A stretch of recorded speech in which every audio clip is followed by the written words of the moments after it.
is Xander. I play the mighty bass. I chose to play the bass because I thought it was interesting. A lot of people play the guitar. I wanted to play something that not as many people pick up. And you know, it's fun being in the groove and staying like funky and stuff and like holding it down for the band. What you might not have known about the bass is that there's multiple different types. There's the famous electric bass that you see in all your rock bands and things like that, and then there's also the stand-up bass that's more seen in jazz or classical orchestras, which was originally named the double bass. Felix here to talk about the nerdy stuff about the bass. The more technical stuff will come from Nate in a bit.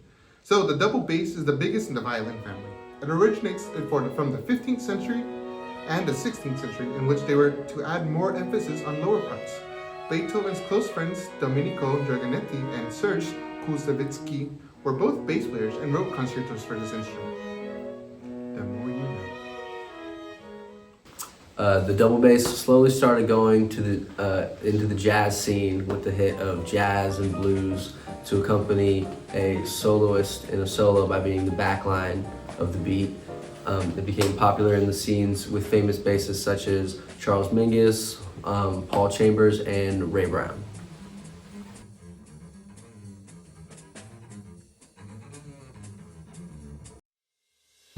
The electric bass became a phenomenon very, very quickly once it was introduced to the scene.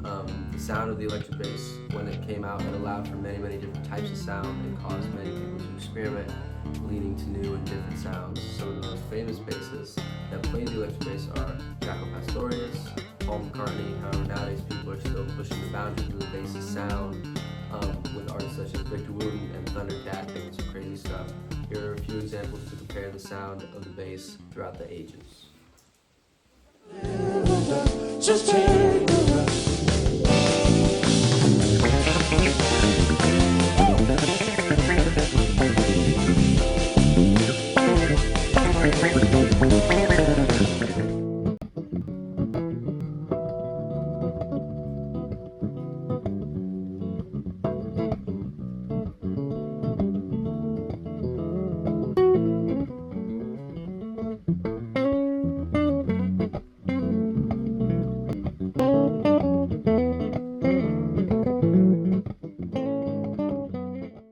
The bass is a very, very fun instrument to get into and plays a very, very big role in the band, even if it's usually one of the instruments that may go unnoticed.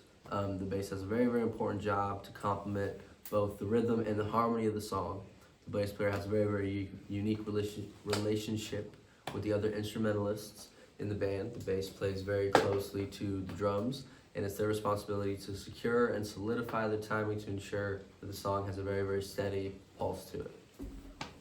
The bass also has to work very, very closely with the guitars or the keyboards, and they contribute a huge part to the harmony in most songs. The bass note is often the lowest recognizable note being played, which acts as the foundation for any notes to be added forward or afterwards.